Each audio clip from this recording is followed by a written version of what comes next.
नमस्कार मेरे मित्रों, आज हम जानेंगे हमारे देश के किसान जो अन्नदाता है वो क्यों उतर आए हैं रोड पे और वो क्यों कर रहे हैं प्रोटेस्ट हमारी गवर्नमेंट के अगेंस्ट में। ऐसा ही आंदोलन एक बार 9 फरवरी 2022 को भी देखा गया था। वो भी दिल्ली की ओर जा रहे थे, तब भी वो ऐसी ही आपदाओं से लड़े थे।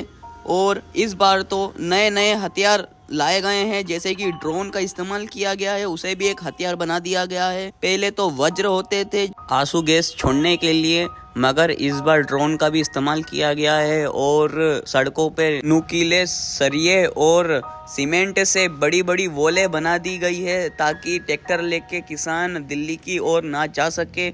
उन्हें रोकने के लिए पुलिसकर्मी भी बहुत सारी तैनात कर दी गई है वहाँ पर। ये आंदोलन भी एक आम आंदोलन है। इसमें किसान रोड पे धरने पे बैठ गए हैं। उन्हें आम नागरिक की तरह सुने जाए और उन पर कोई हल निकाला जाए, क्योंकि उनकी मांगे पूरी करने का वादा भी हमारे प्रधानमंत्री श्री नरेंद्र मोदी जी ने कहा था जब किसान ने पहला आंदोलन किया था। हमारे देश के माननीय प्रधानमंत्री श्री नरेंद्र मोदी जी की आवाज़ सुनिए और नोट कीजिए वो क्या कह रहे हैं। मिनिमम सपोर्ट प्राइस,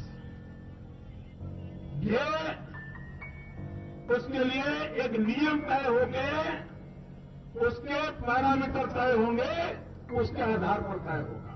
और उसके लिए हमने कहा है किसान को जो इनपुट कॉस्ट आता है, पानी का खर्चा, मजदूरी का खर्चा, बिजली का खर्चा, बीज का खर्चा, खाद का खर्चा, दवाई का खर्चा, जितना भी उसकी लागत लगती है, उस लागत के ऊपर उसका 50% प्रॉफिट लिया जाएगा और उसको मिनिमम सपोर्ट प्राइस से खरीदा जाएगा। अब कोई किसान को लूट नहीं पाएगा, कोई अफसरशाही नहीं चलेगी, किसान को उचित दाम मिलेगा। ये एक संकल्प हमारा है। और मेरे किसान भाइयों बहनों, आपने तो सुन ही लिया हमारे मोदी जी को। उन्होंने हर किसान की हक की बात की है, फिर भी क्यों किसानों को आंदोलन करना पड़ रहा है, तो चलिए आपको बता देता हूँ मैं कि किसानों की क्या मांगे हैं।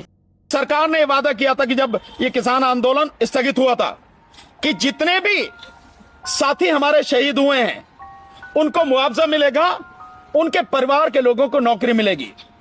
ये वादा पूरा नहीं किया। तीसरी बात उन्होंने कही कि जो लखीमपुर खीरी में किसानों को रौंद दिया गया था जीप के माध्यम से गृह राज्य मंत्री के लड़के द्वारा। वकील जी ने जो लखीमपुर की घटना का बताया है, क्या ये सच है? आइए जानते हैं। आपके लिए मैंने लखीमपुर की घटना का वीडियो निकाल के लाया हूँ और आप ये जरूर देखें कि वहाँ पे असल में हुआ क्या था। ये देखिए आपके सामने क्या होगा। देखो अभी ये हो रहा है प्रोटेस्ट कर रहे हैं, रोड पे चल रहे हैं। देखो इनके पास ना तो हथियार है, आंदोलन के तरह ही ये भी रोड पे उतर के एक जगह से दूसरे जगह जा रहे हैं। देखिए ये क्या हुआ, देखो गाड़ियों ने पूरा उन्हें रौंद दिया है। गाइस आप देख रहे हो ये चीज, आपने देखा ही। मैंने ये जितनी बार वीडियो देखा मेरे हर बार रोंगटे खड़ा हुआ है। इस बार भी गाइस मेरे रोंगटे खड़ा हो गए और ये इतना दर्दनाक हादसा था कि क्या ही बताऊं आपको मैं। ये कितना गलत हुआ है कि प्रोटेस्ट के चलते हुए 2 गाड़ियाँ, और ये आम गाड़ियाँ नहीं थी, ये वहाँ के सांसद या ऐसे ही कुछ बड़े मिनिस्टर के रिलेटिव की थी गाड़ी है, जिससे कि ये वहाँ के 3 लोगों की मौत हो गई। और वहाँ पे उन्होंने फिर प्रोटेस्ट रद्द करके उन्होंने हिंसा बताई उन गाड़ियों के प्रति। बस मेरा मोटो ये है कि हम सबको जागरूक करना चाहते हैं और एक सच्चाई से मिलाना चाहते हैं कि आज हमारे किसानों के साथ हो क्या रहा है। और ये वीडियो जारी किया हिंदुस्तान टाइम्स ने, तो आप सोचिए कि ये हकीकत है, ना कि कोई फेक वीडियो है, ये हकीकत है। आप खुद ही गूगल पे जाके सर्च करके खुद भी देख सकते हो इसके पीछे किसका हाथ था, किसने ठोका था, कौन कौन था, आपको सब डिटेल्स आ जाएगी। मैं इस वीडियो में उनका नाम नहीं बताना चाहता, नहीं तो मेरा भी यूट्यूब चैनल बंद हो सकता है। चलिए सुनते हैं आगे और किसानों की मांग। लखीमपुर घटना में जिनकी मौत हो गई थी उन्हें मुआवजा देना और उन्हें सरकारी नौकरी भी देने का वादा किया गया था, वो भी नहीं हुआ। तीसरी उनकी जो डिमांड है वो ये है कि जितना कर्जा है किसानों का वो कर्जा माफ किया जाए। और उनको पेंशन दी जाए, किसानों को पेंशन दी जाए। कर्जे के विषय में मैं बहुत साफ कहना चाहता हूं, अगर मोदी सरकार अपने यार पूंजीपतियों का 25 लाख करोड़ रुपया पिछले 10 साल में वकील जी ने जो कहा 25 लाख का कर्जा जो माफ किया है वो क्या सच है? आइए हम देखते हैं वो भी आज। मैंने गूगल सर्च किया और दैनिक भास्कर के एप्लीकेशन से वो न्यूज़ लाया हूँ और आपके सामने ये रही वो न्यूज़। दैनिक भास्कर के फ्रंट पेज में लिखा है कि देखो, मोदी जी ने 15 लोगों का 5 लाख करोड़ का कर्ज माफ़ किया है, पर किसानों के लिए उनके पास पैसे नहीं हैं। और कई खबरें हमें दैनिक भास्कर ने बताई गई है, जैसे कि एक है 526 करोड़ का जहाज 16,000 करोड़ में क्यों खरीदा। इसके ऊपर भी मैं वीडियो बनाने वाला हूं जल्दी। तो हम आते हैं किसान आंदोलन पर। कर सकती है तो किसानों के ऊपर, जहां तक मेरी अब तक जानकारी है, वो करीब 13 या 14 लाख करोड़ है, उन्हें माफ नहीं कर सकती। कि जो नकली खाद, नकली बीज, नकली पेस्टिसाइड हैं, ये जो लोग भी इसमें संलिप्त हैं, इनके खिलाफ कार्रवाई हो, कानूनी कार्रवाई हो और ये रोका जाए, बंद किया जाए। जो इसके अलावा उनकी एक मांग है, वो ये है कि जो बिजली बिल, जिससे बहुत बड़ा नुकसान होने वाला है, और ये डिमांड उस समय भी थी, उस बिजली बिल को वापस लिया जाए, सरकार उसे वापस ले, खत्म करे उसको। असल बात आपको बताता हूं, देख लीजिए आप। गेहूं की जो एमएसपी है वो 2,125 रुपए है। अब क्योंकि A2+FL लगा हुआ है, अगर C2+50 लगाया जाए तो गेहूं का दाम बनता है 3,150 रुपए। 1,025 रुपए और देने होंगे, तो वो क्यों नहीं दिए जाते? यही मांग है किसानों की। ये जो इतना अंतर है, लागत लगातार बढ़ती जा रही है, किसान विशुद्ध किसानी से 27 रुपए प्रतिदिन कमाने पर मजबूर है। अब वो मजदूर बन गया है, क्योंकि मजदूरी से प्रतिदिन वो ज्यादा कमा रहा है बजाय विशुद्ध किसानी से। तो ये घाटे का सौदा किसान ही क्यों करे, जबकि वो आपका, मेरा, हम सबका 81 करोड़ 35 लाख लोगों को 5 किलो अनाज सरकार दे पा रही है, वो अन्नदाता की वजह से। अब देखिए दूसरे रिपोर्टर को वो क्या कह रहा है हमारे देश के किसानों के प्रति। हमारे देश में 22 फसलों का एमएसपी तय करती है। वो एमएसपी किसानों द्वारा मांगे जाने वाले एमएसपी से 25 से 30% कम होता है। लेकिन आज अगर सरकार ने किसानों की मांगों को मान लिया तो इससे इन फसलों का एमएसपी 25 से 30% बढ़ जाएगा। अगर फसलों का ये एमएसपी बढ़ा तो इससे खाने पीने की जो वस्तुएं हैं उनकी महंगाई भी 25 से 30% तक बाजार में बढ़ जाएगी। इसलिए आज एक बड़ा सवाल यह भी है जो सबको सोचना होगा कि क्या हमारा देश और आप लोग महंगाई में 25 से 30% की वृद्धि के लिए तैयार हैं? की मिल रही है। मोदी का संदेश है 6 तारीख को कमल का बटन दबाओ और 13 रुपए किलो में शक्कर खाओ।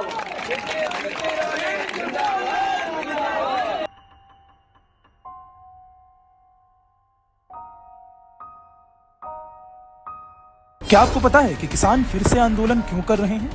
2 साल पहले दिल्ली की सीमाओं पर धरने पर बैठे किसानों का आंदोलन इतना मुखर था कि मोदी सरकार को अपने 3 कृषि कानूनों को वापस लेना पड़ा। इन कानूनों को रद्द होने के बाद किसानों ने भी अपना आंदोलन वापस ले लिया था। इसी दौरान सरकार ने उन्हें न्यूनतम समर्थन मूल्य (MSP) की गारंटी देने का वादा किया था। साथ ही किसानों के कुछ और मांगों को भी मौजूदा सरकार ने पूरा करने का वादा किया था। लेकिन 2 साल बीतने के बाद भी इन वादों पर कोई काम नहीं हुआ। अब किसान सरकार से अपना वादा पूरा करने के लिए 13 फरवरी को दिल्ली चलो नारे के साथ विरोध कर रहे हैं। पहले तो क्लासरूम में भी कोई अगर चोरी करता था, किसी की कॉपी करता था, तो वो भी 10 दिन तक अपना मुंह किसी को दिखाता नहीं था। आज जो भ्रष्टाचार के आरोप जिन पे सिद्ध हुए, जो जेलों में समय निकाल करके पैरोल पर आए, आज वॉशिंग मशीन से भी बड़ा कंधे पे लेकर के महिमा मंडन कर रहे हैं चोरों का सार्वजनिक जीवन में। कहां ले जाना चाहते हो देश को? जो सजा हो चुकी है, मैं ये तो समझता हूं कि आरोप जो है उनके लिए तो आप सोच सकते हैं, लेकिन जो गुनाह सिद्ध हो चुका है, जो सजा काट चुके हैं, जो सजा काट रहे हैं, ऐसे लोगों का महिमा मंडन करते हुए कौन सा कल्चर है देश की आगामी पीढ़ी को? क्या प्रेरणा देना चाहते हो आप? कौन से रास्ते और ऐसी कौन सी आपकी मजबूरी है? और ऐसे लोगों का महिमा मंडन किया जा रहा है, उनको महान बताया जा रहा है। जहां संविधान का राज है, जहां लोकतंत्र है, मान्यता जी ऐसी बातें लंबी नहीं चल सकती हैं। ये लोग लिख करके रखे हैं, ये जो महिमा मंडल का काम चल रहा है उनका, वो अपने ही खात्मे की चिट्ठी पे सिग्नेचर कर रहे हैं। आपको मैं एक यूट्यूबर की वीडियो बताना चाहता हूँ जिसका नाम है ध्रुव राठी। जब भी किसी ऑपोजिशन पॉलिटिशियन पर करप्शन का आरोप लगता है और वो बीजेपी ज्वाइन कर लेता है, अचानक से वो साफ हो जाता है। सारे केसेस उसके खिलाफ ड्रॉप कर दिए जाते हैं। किसी ने इसके ऊपर एक पोएम भी लिखी थी। Washing powder Modi, washing powder Modi, झूठ और फरेबी सब छुप जाए, संगीन आरोप भी चुटकी में मिट जाए। हिमंता बिस्वा शर्मा जब वो कांग्रेस में थे पहले, उन पर आरोप लगा था शारदा चिट फंड स्कैम का। सीबीआई ने उन्हें क्वेश्चनिंग के लिए बुलाया नवंबर 2014 में, और 2015 में जब से उन्होंने बीजेपी ज्वाइन करी है, 7 और एलिगेशंस लगे हैं उनके ऊपर करप्शन के। एक आरोप है कि एक लैंड का स्कैम हुआ है, एक आरोप है कि वो सिल्क और मुगा इंडस्ट्री का सिंडिकेट चला रहे हैं। लेकिन जब से बीजेपी इन्होंने ज्वाइन करी, कोई इन्वेस्टिगेशन नहीं हो रही इनके ऊपर। वैसे पॉलिटिशियंस की लिस्ट बहुत लंबी है जो बीजेपी वॉशिंग मशीन के अंदर घुसे हैं। शुभेंदु अधिकारी, जितेंद्र तिवारी, नारायण राणे, येडुरप्पा, प्रवीण दारेकर, हार्दिक पटेल, अजित पवार, इनमें से कई नेताओं को लेकर तो प्रधानमंत्री नरेंद्र मोदी बड़े बड़े भाषण दिया करते थे कि ये देखो कितना भ्रष्टाचारी है, एनसीपी का मतलब है नेचुरली करप्ट पार्टी, इन्हें वोट मत देना कभी। लेकिन इन सभी लीडर्स ने जैसे ही बीजेपी ज्वाइन किया, सारी इन्वेस्टिगेशन रुक गई, सारे करप्शन स्कैम्स इनके भुला दिए गए। बीजेपी लीडर अटल बिहारी वाजपेयी ने एक बार कहा था, जहां सत्ता पाने के लिए भ्रष्टाचारियों का साथ लेना पड़े, ऐसी सत्ता को मैं चिमटे से छूना भी पसंद नहीं करता। अगर सत्ता हाथ में आती है तो मैं ऐसी सत्ता को चिमटे से भी छूना पसंद नहीं करता। लेकिन वो जमाना ही कुछ और था। वो बीजेपी और आज की बीजेपी जो है, इसमें जमीन आसमान का। गाइस, आप भी ये वीडियो यूट्यूब पे देख सकते हो। डिक्टेटर का मतलब क्या है।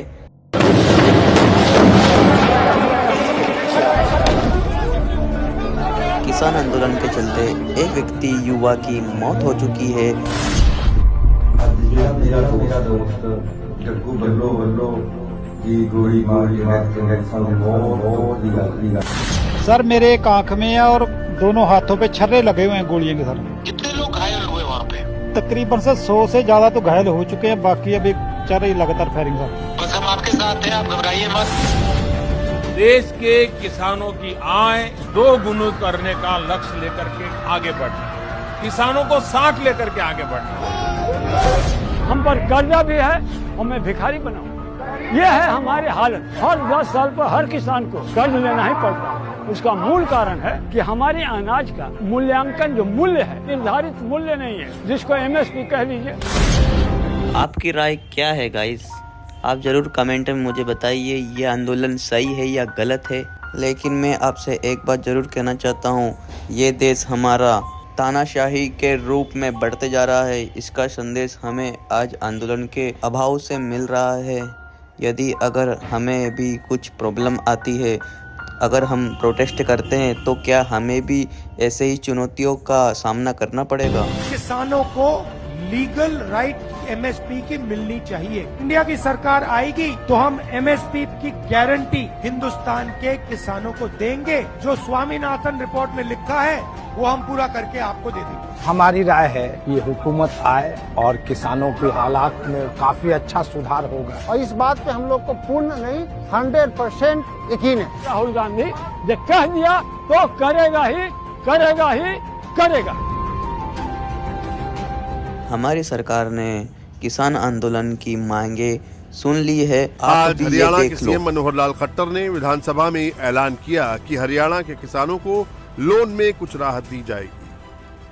हमारी ये जो प्राथमिक ग्रामीण ऋषि समिति यानी पैक्स ऋण समितियां पैक्स के माध्यम से किसानों को ऋण दिए जाते हैं। मैं 30 सितंबर 2023 तक लिए गए फसली ऋण पर 31 मई 2024 तक मूलधन का भुगतान करने पर ब्याज व जुर्माने की माफी की घोषणा करता हूं। नमस्कार, आप देख रहे हैं इंडिया टीवी। मैं हूं आपके साथ प्रिया सिंह सोमवंशी। किसान आंदोलन के 11वें दिन आज आक्रोश दिवस मनाया जा रहा है। किसान आंदोलन के दौरान खनौरी बॉर्डर में जिस युवक शुभकरण सिंह की मौत की बात कही जा रही थी, उसे लेकर जमकर सियासत हो रही है। आज पंजाब सरकार ने शुभकरण के परिवार वालों को 1 करोड़ का मुआवजा और उसकी बहन को नौकरी देने का ऐलान किया। जिस युवा की मौत हो गई थी उसके घर वालों को मुआवजा दे दिया है सरकार ने 1 करोड़ रुपए का, और उसकी बहन को सरकारी नौकरी भी दी है। पर क्या ये किसान आंदोलन रुकेगा? इन चीजों से क्या उनकी मांगे पूरी होगी? Exactly in the middle of the back head अपने देश की ही पुलिस, अपने देश के ही किसानों, अन्नदाता को, जिनके बच्चे बॉर्डर्स के ऊपर हमारे देश की रखवाली करते मरते हैं, उन पर सीधी गोली चला करके उनको उस शुभ कर्मन को मार दिया, और मारने के बाद मान नहीं रहे। क्या पुलिस का ये काम है कि वहां मोर्चे के वहां अंदर घुस के हरियाणा पुलिस ने ट्रैक्टर ट्रॉलीज को तोड़ फोड़ कर दी कंप्लीटली? हमारे जो नौजवान है वो बोल रहे हैं कि कुछ किसानों को बोरियों में डाल करके हरियाणा पुलिस उठा करके ले गई है और लापता है, और एक और शक है उनको कि अभी भी